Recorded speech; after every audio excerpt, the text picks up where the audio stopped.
Okay, welcome back to Heads and Tails with me, Henry Faber. I'm one of the co-founders here at Opperden, and I'm really honoured today to have Dr. Blake Spahn with me, joining me from New York, where I think it's Arctic temperatures as we record this morning. I think it's fair to say that for Dr. Blake Spahn, New York definitely runs in the blood.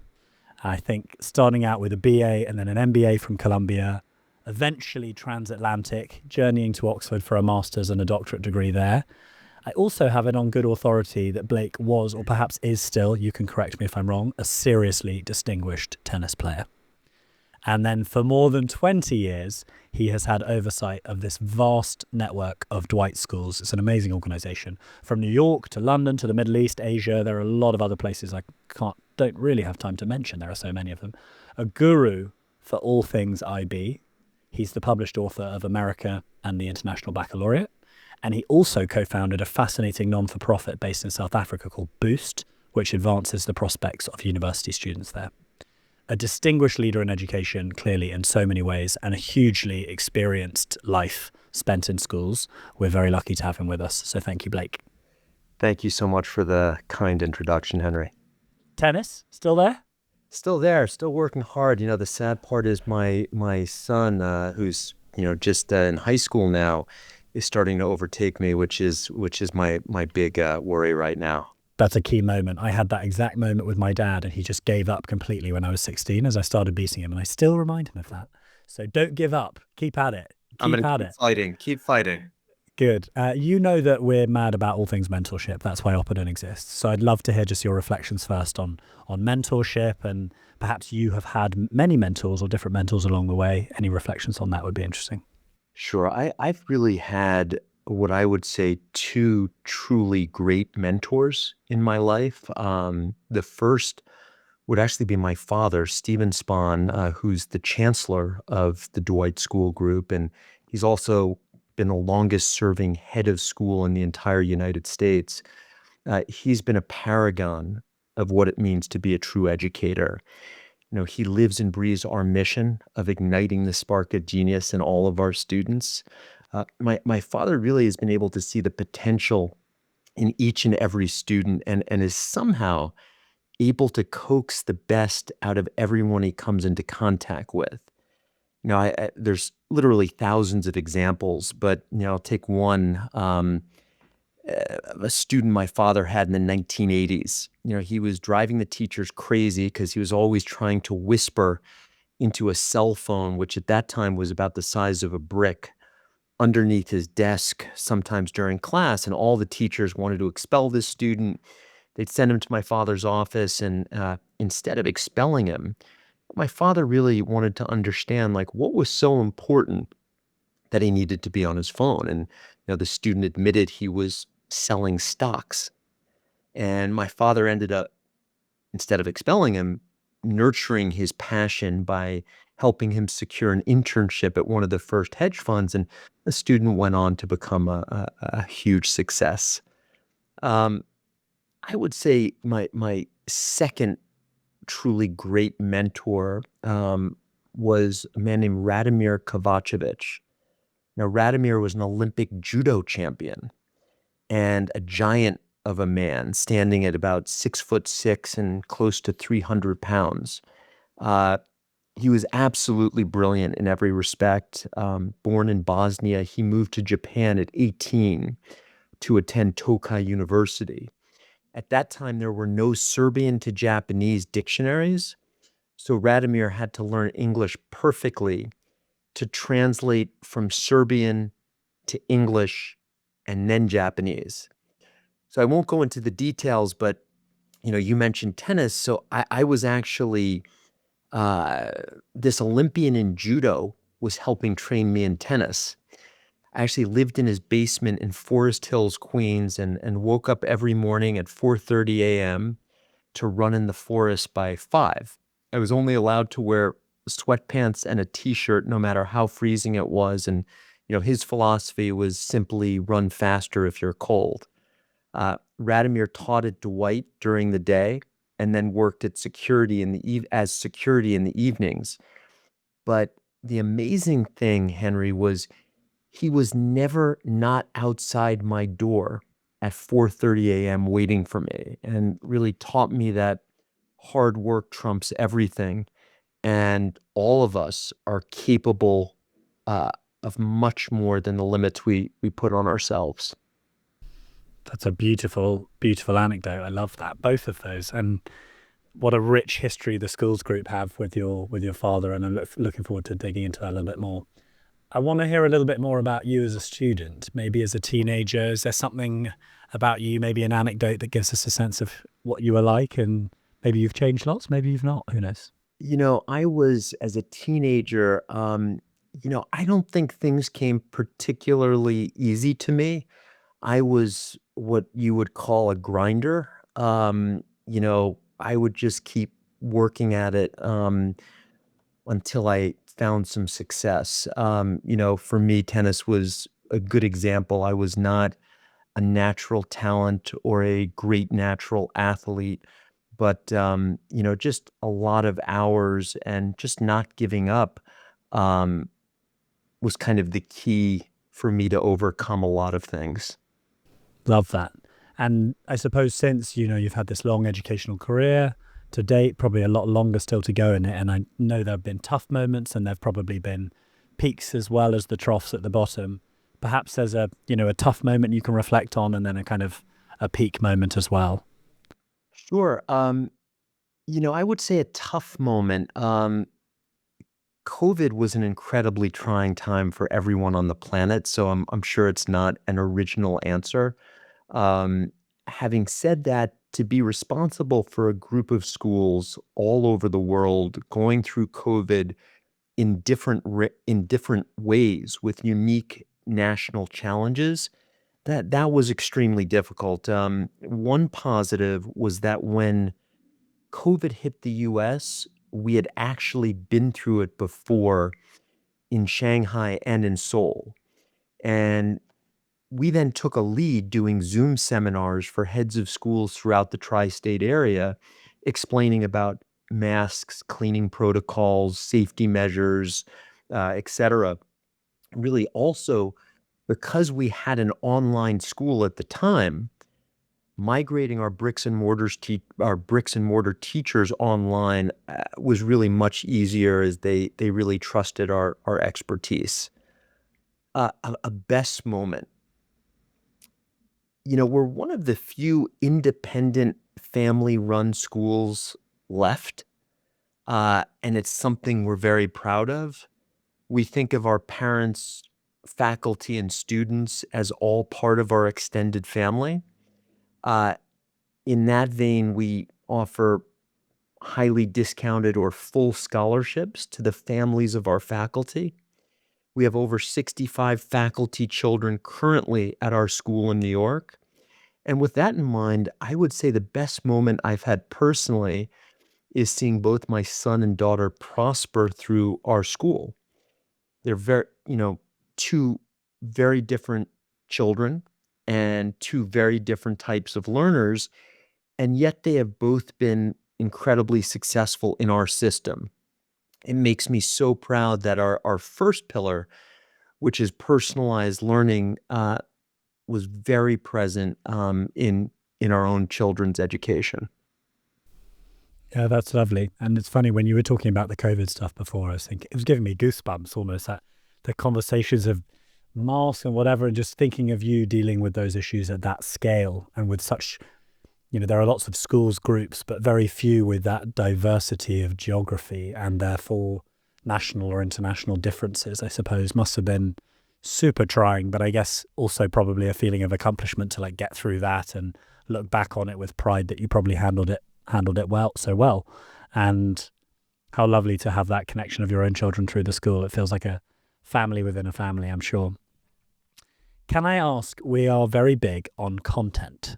And I don't know whether you're a reader, whether you're a listener, whether you watch a lot of movies or news or whatever it is. So firstly, I'd like to know, how do you get your content? And then maybe you can think of a couple of things you'd be happy to refer us. They can be educational or otherwise, doesn't matter. Sure, sure. Content-wise, I get a lot of kind of news summaries. Um, when I wake up in the morning or go to bed at night, whether it's the New York Times or the FT, or various educational journals, kind of summaries into my inbox. So, doing kind of a quick perusal of those.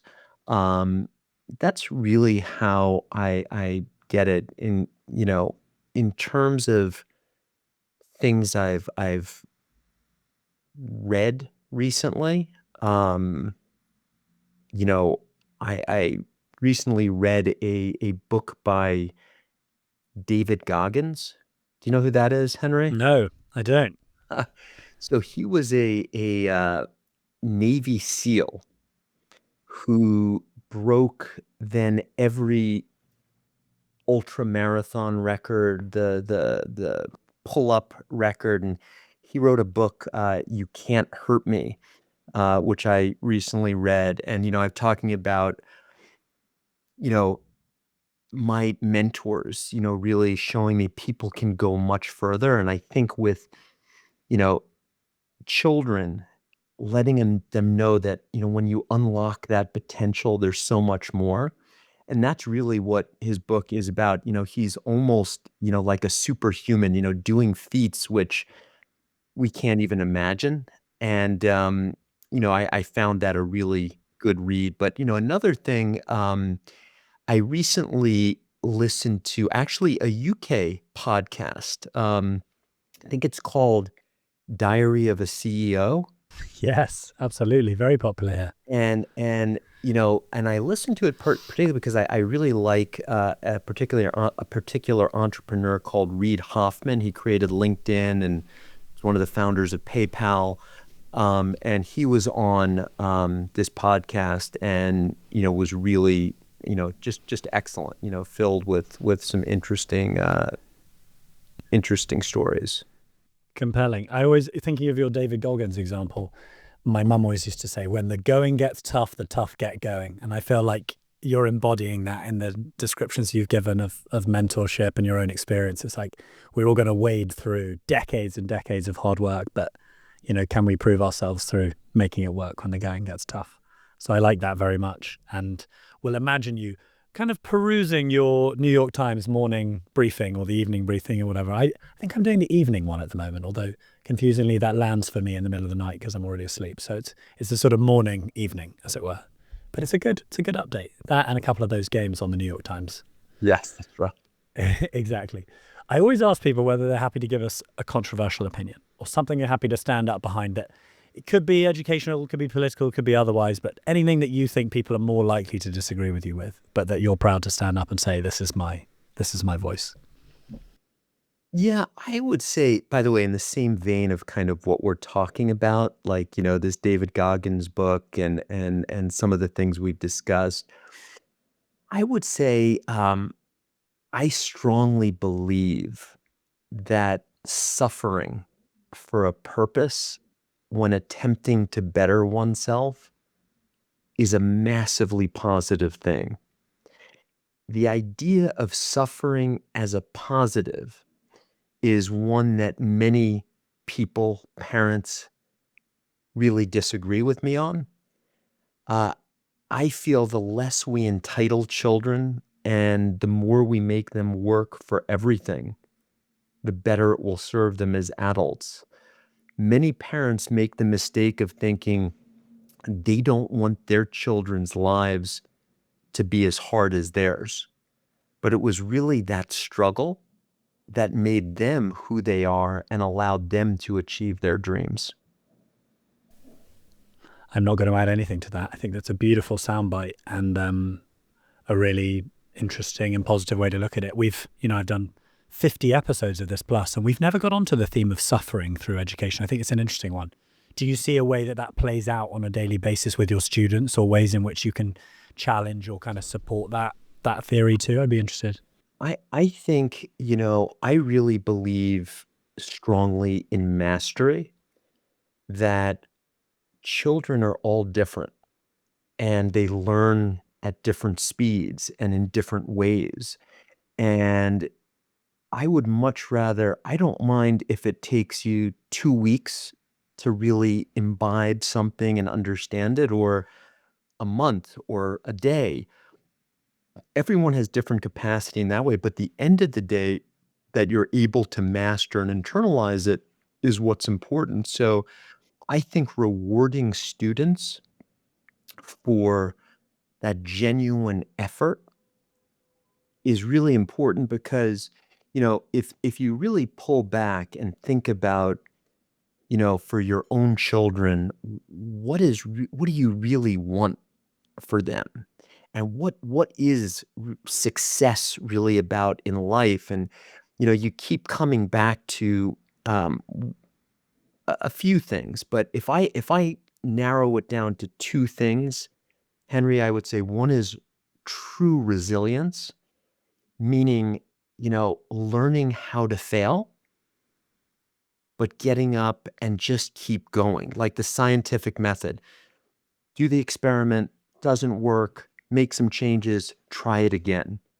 And, I think that is so important in school as a parent to instill in our children that ability to just keep pushing through barriers, because I've seen in many times these incredible students with these incredible successful parents who have, just kind of cruised through school, through college, and then their first relationship breaks up and they fall to pieces, or they get their first bad grade, or they have a difficult time at work and they just fall apart.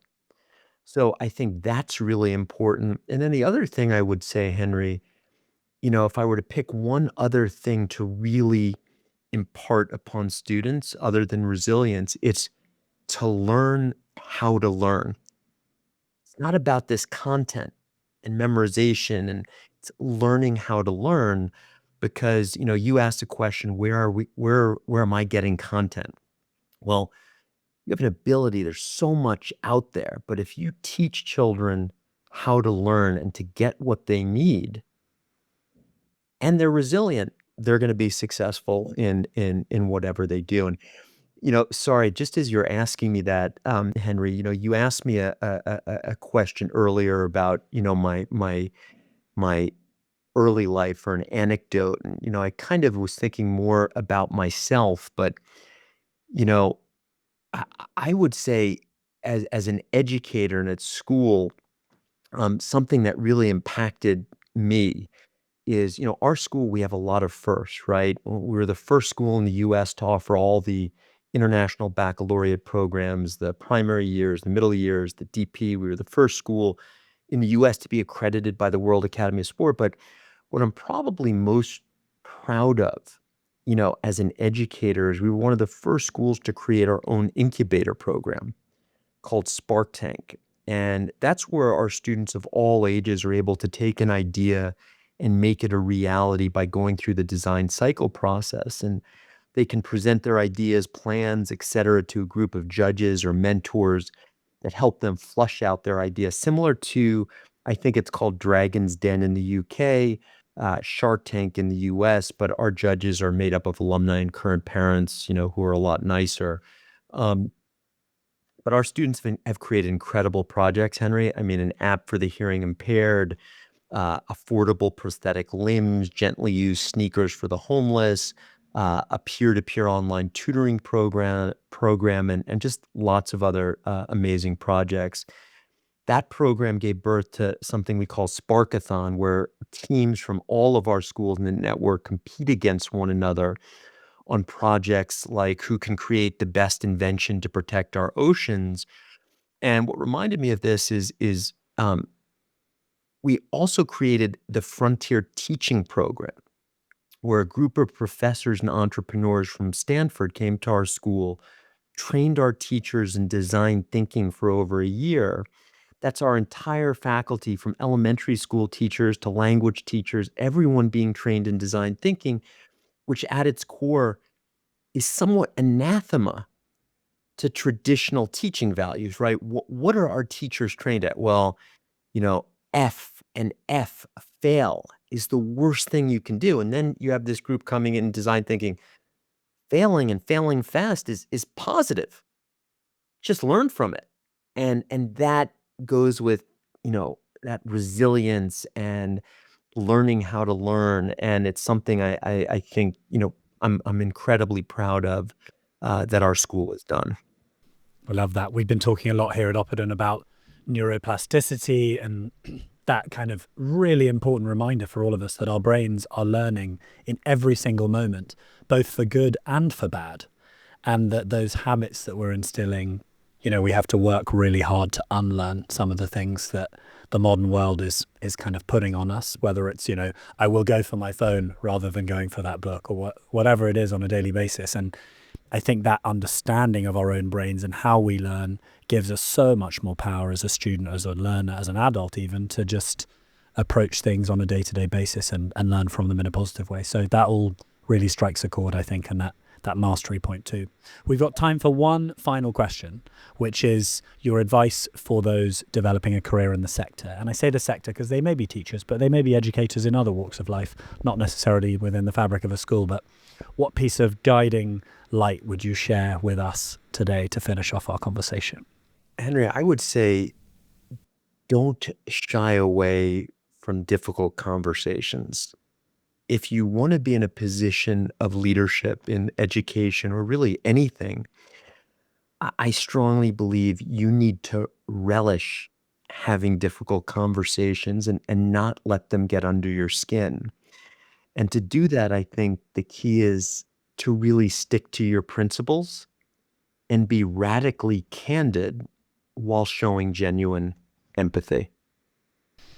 I love radical candor. It's we bounce it around here a lot. So you've hit so many key ingredients. I think we have a lot in common, or I'd like to hope we have a lot in common. Maybe I'm being facetious, but thank you, Dr. Blake Spahn, so much for sharing the time with us this morning from your very busy schedule, and I really appreciate it. It's been a fascinating conversation, and I know that this will be a real source of support and mentorship in itself to those who listen. So thank you.